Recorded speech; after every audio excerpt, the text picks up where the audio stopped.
வணக்கம்.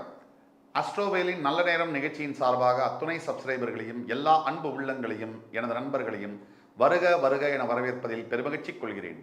வக்ரதுண்ட மகாகாய சூரியகோடி சமப்பிரபக ஹவிக்னம் குருமேதேவ சர்வ காரியேஷு சர்வதா. தென்னாட்டுடைய சிவனே போற்றி, என் நாட்டவர்க்கும் இறைவா போற்றி.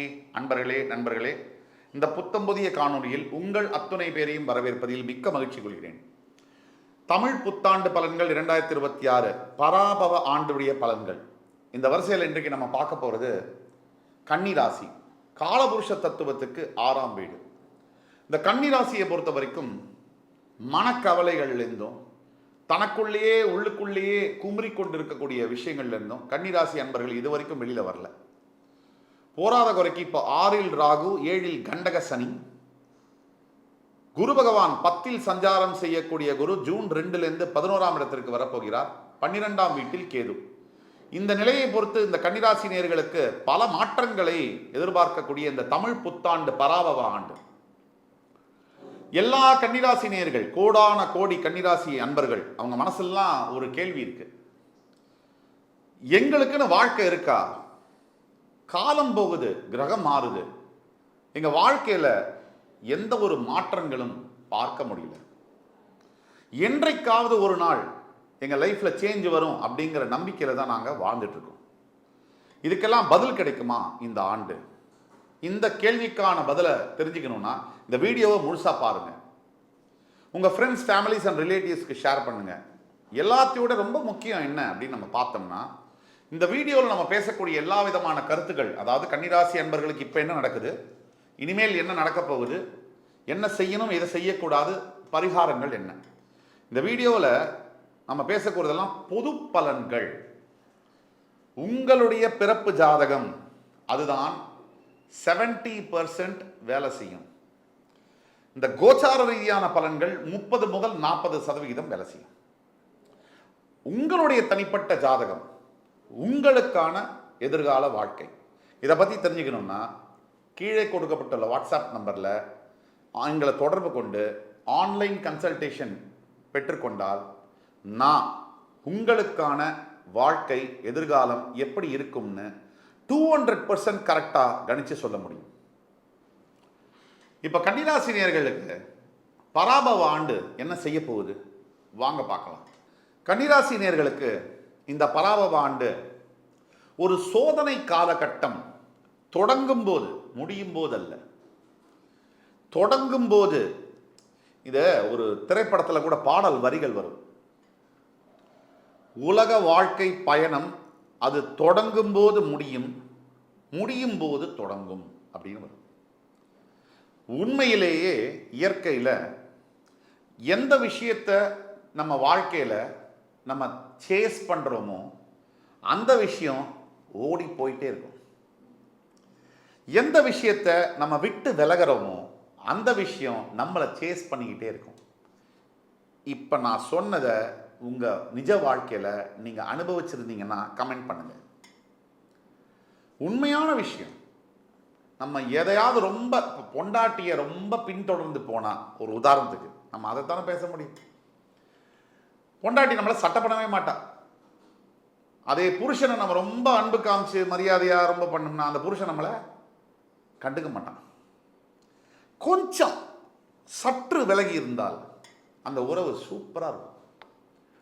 கன்னிராசி நேயர்களுக்கும் இந்த சோதனை காலகட்டங்கள் ஏப்ரல் மாதம்லேருந்து மே மாதம் வரைக்கும் இருக்கு. ஜூன் 2க்கு பிறகு இந்த சோதனை காலங்கள் முடிஞ்சு சாதனை காலங்கள் தொடக்கம் ஆகும். ஓவராலாக பார்த்தீங்கன்னா மன அழுத்தம், சனி உங்கள் ராசியை பார்க்குறார். அதனால சனியினுடைய தாக்கம் இருக்கு. சனியினுடைய தாக்கம் எது மாதிரியான தாக்கம்?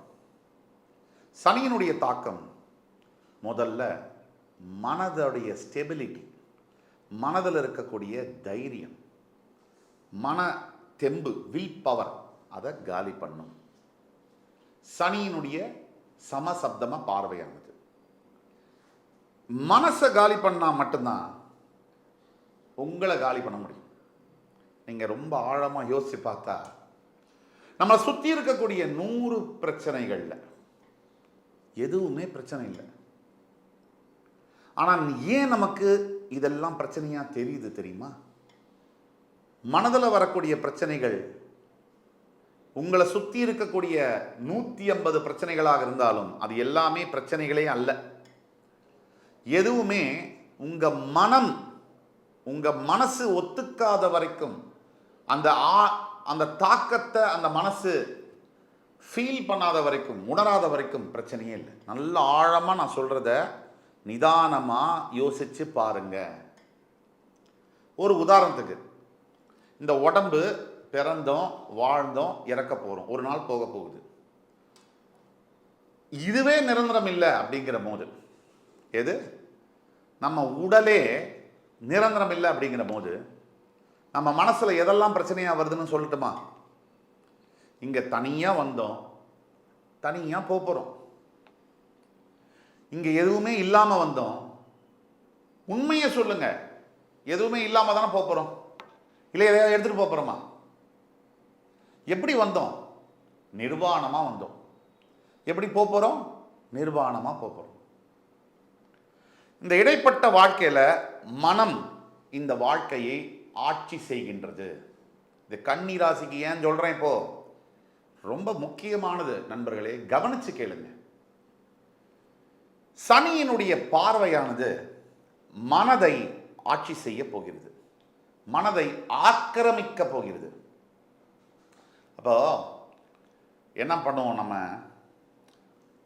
நம்மளுடைய கணவனோ மனைவியோ காதலனோ காதலியோ இல்லை வேற எந்த உறவுகளோ நல்ல பழகிட்டு உயிருக்கு உயிரா நேசம் பாசம் எல்லாம் காட்டிட்டு சட்டுன்னு விலகிறாங்கன்னு வச்சுக்கோங்க.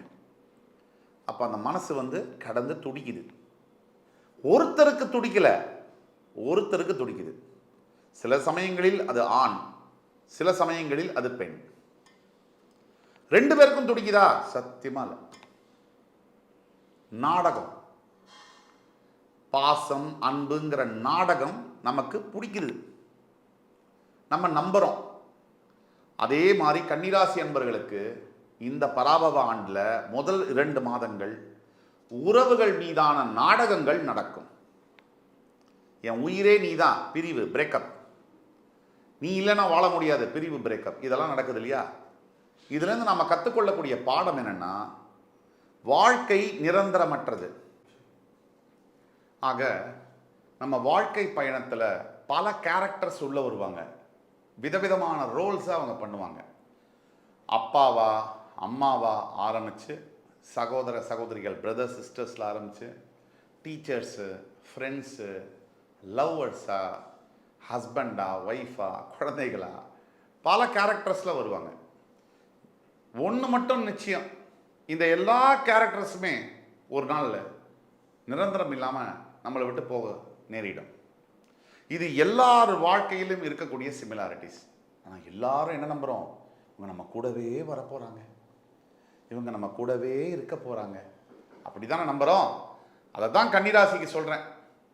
அடுத்து வரக்கூடிய 2 மாதம் எந்த ரிலேஷன்ஷிப்லையுமே நீங்கள் கவனமாக இருக்கணும். கர்ணம் தப்புனா மரணம். யார் மேலேயாவது அன்பு பாசம் பந்தம் ரொம்ப ஓவராக வச்சிங்கன்னா, take it for granted from me, அவங்க ஒரு நாள் உங்கள் மனசை காயப்படுத்திட்டு விலகிடுவாங்க. அப்போ இது ரொம்ப முக்கியம், எப்போவுமே முக்கியம். இப்போ இந்த 2 மாதம் ரொம்ப முக்கியம். உங்களை சுற்றி ஏதோ எல்லாரும் கங்கணம் கட்டிக்கிட்டு உங்களை எதிர்க்கிற மாதிரியான ஒரு சூழ்நிலையை நீங்கள் ஃபீல் பண்ணுவீங்க. பயப்பட வேண்டாம். யார் ஒருத்தரை எல்லாருமே எதிர்ப்பாங்க? இப்போ தமிழக வெற்றி கழகத்துடைய தலைவரை ஏன் எல்லாரும் எதிர்க்கிறாங்க? அவரை ஏன் எல்லாருமே எதிர்க்கிறாங்க? ஏன்னா அவர் புதுசாக அரசியலுக்கு வராரு, அவர் பக்கம் நிறைய மக்கள் இருக்காங்க, அதனால நிறைய எதிர்ப்பு அவருக்கு இருக்கு. நீங்க சவால்களை நேருக்கு நேர் எதிர்கொள்ள நேரிடும், பயப்படவே வேண்டாம். படையப்பால் வர வசனத்தை தான் நான் சொல்ல போறேன், புதுசாக ஒன்றும் சொல்ல போறதில்ல. படையப்பா ஆட்சியே அவங்கள்ட்ட இருக்கேப்பா, அந்த ஆண்டவனை நம்மகிட்ட இருக்காண்டா அப்படின்னு சொல்லுவார்.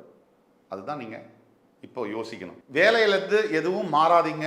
ஜாப் சேஞ்ச் ரொம்ப மட்டமான ஒரு முடிவாக இருக்கும். அது மாறாதீங்க. ரொம்ப அபாயகரமான விளைவை அது தரும். அதே மாதிரி எஸ்பெஷலி ஜூன் எண்டு வரைக்கும் இருக்கிற வேலையில் எந்த ஒரு பிரச்சனையும் வச்சுக்காதீங்க. கூடிய மட்டும் உங்கள் வேலையை செய்யுங்க. தப்பாக பேசினாலும் பரவாயில்ல, வாழ்த்தினாலும் பரவாயில்ல, உங்களை கேவலமாக பேசினாலும் பரவாயில்ல, கண்டுக்காதீங்க. இப்போ முக்கியமாக நல்ல ஒரு இன்கம் இருக்கும். அதுக்கு மேலே செலவு வந்துக்கிட்டே இருக்கும். இதுதான் முக்கியம். நம்ம எல்லாருமே பல பேரோட வாழ்க்கையில் நம்ம இன்கம்மை வச்சு நம்ம ஒரு முடிவுக்கு வந்துடுறோம். நம்ம பெரிய ஆள், மாதம் 2 லட்சம் சம்பாதிக்கணும். சைலண்டாக நடக்கக்கூடிய செலவை யாரும் யோசிக்கிறது இல்லை. இந்த செலவை ஃபோக்கஸ் பண்ணி வாழ்க்கையை நடத்தும் போது இன்னும் நிம்மதியாக இருக்கக்கூடிய வாய்ப்புகள் நிறைய இருக்கு. ஃபேமிலியை பொறுத்த வரைக்கும் நிச்சயம் ஆர்கியூமெண்ட்ஸ், தேவையில்லாத குழப்பங்கள், மனக்கசப்புகள் வர வாய்ப்புகள் உண்டு. இந்த குடும்ப வாழ்க்கையில் ரொம்ப முக்கியமானது என்ன அப்படின்னு நம்ம பார்த்தோம்னா அமைதியும் விட்டு கொடுக்கக்கூடிய தன்மையும். இப்போ ஒரு கணவனை மனைவியோ மனைவியை கணவனோ ஜெயிச்சு ஒன்றும் ஆக போகிறதில்ல. நான் ஒலிம்பிக் கோல்டு மெடலாக கொடுக்க போகிறாங்க இல்லை. அப்போது விட்டு கொடுத்து போனால் அதுதான் உண்மையான வெற்றின்னு நான் சொல்லுவேன். குடும்பத்தை பொறுத்த வரைக்கும் விட்டு கொடுத்தல் என்பது மிக மிக முக்கியம். இப்போ திருமணம் சம்பந்தப்பட்ட விஷயங்களை ஃபிக்ஸ் பண்ணுறத தயவு கூர்ந்து அவாய்டு பண்ணவும். அதே மாதிரி முக்கிய முடிவுகள், திருமணம் சார்ந்த முடிவுகள், காதலிச்சிட்டு இருக்கீங்க, திருமணம் இருந்தாலும் கூட முக்கிய முடிவுகளை தயவு கூர்ந்து அவாய்ட். ஸ்டூடெண்ட்ஸை பொறுத்த வரைக்கும் கன்னிராசி நேயர்களுக்கு ரொம்ப அற்புதமான காலகட்டங்களாக இருக்குது. ப்ராஸ்பெக்டிவாக இருக்குது. நீங்கள் நினச்ச கோர்சஸ்ஸு, நீங்கள் நினச்ச இன்ஸ்டிடியூஷனில் நல்லா படிக்கக்கூடிய தன்மைகள் எல்லாமே இருக்குது. ஆனாலும் அவசரமாக எதையும் கையாளக்கூடாது. டிஸ்ட்ராக்ஷன் என்பது கூடாது. படிக்கக்கூடிய இந்த காலகட்டத்தில் தேவையில்லாத நட்பு, தேவையில்லாத உறவு இதெல்லாம் தவிர்ப்பது மிக மிக நல்லது. ஓவர் திங்கிங் அவாய்டு பண்ணி செல்ஃப் கான்ஃபிடன்ஸ், தன்னம்பிக்கையை நீங்கள் மெயின்டைன் பண்ணீங்கன்னா உங்களுக்கு இது இந்த காலமே ஒரு பொற்காலமாக அமையும். நிறைய ஸ்ட்ரெஸ் இருக்கும், தூக்கத்தில் நிறைய பிரச்சனைகள் இருக்கும், நிறைய உடம்புல வலி சார்ந்த பிரச்சனைகள் இருக்கும், ஓய்வில்லாத மாதிரி டயர்டாக ஃபீல் பண்ணும், இதெல்லாம் இருக்கும். சனி பகவானுடைய தாக்கத்தினால சமசப்தம பார்வை, அதனால இதெல்லாம் இருக்கும். இருந்தாலும் ஒரு சர்டைன் ஸ்டேஜுக்கு அப்புறம் இந்த பிரச்சனைகள்லாம் மாறப்போகுது. ஜூன் 2க்கு பிறகு உங்கள் லைஃப்பில் நிறைய டிரான்ஸ்ஃபர்மேஷன் நடக்கும், நிறைய சேஞ்சஸ் வரும், மாற்றங்கள் வரும். அதுவாக வரும். பொறுத்தார் பூமி ஆழ்வார். கன்னிராசிக்கு நாம் சொல்லக்கூடிய செய்தி இதுதான். ஆக பரிகாரங்கள் அப்படின்னு நீங்கள் பார்த்தீங்கன்னா கன்னிராசி என்பவர்களுக்கு லக்ஷ்மி நரசிம்ம சுவாமிக்கு கல்லுப்பு தானம் செய்வதும், வாயில்லா பிராணிகளுக்கு நீரும் உணவும் கொடுப்பதும் மிகச் சிறந்த பரிகாரமாக பார்க்கப்படுகிறது இந்த காலகட்டத்தில். என் அன்பிற்கினிய கன்னிராசி நேயர்களே, இந்த காணொலி உங்களுக்கு பிடிச்சிருக்கும்னு நம்புகிறேன். அடுத்து வரும் காணொலியில் மறுபடி உங்கள் எல்லோரையும் சந்திக்கும் வரை உங்களிடமிருந்து விடைபெறுவது உங்கள் சுபாஷ் பாலகிருஷ்ணன். நன்றி, வணக்கம், வாழ்க வளமுடன்.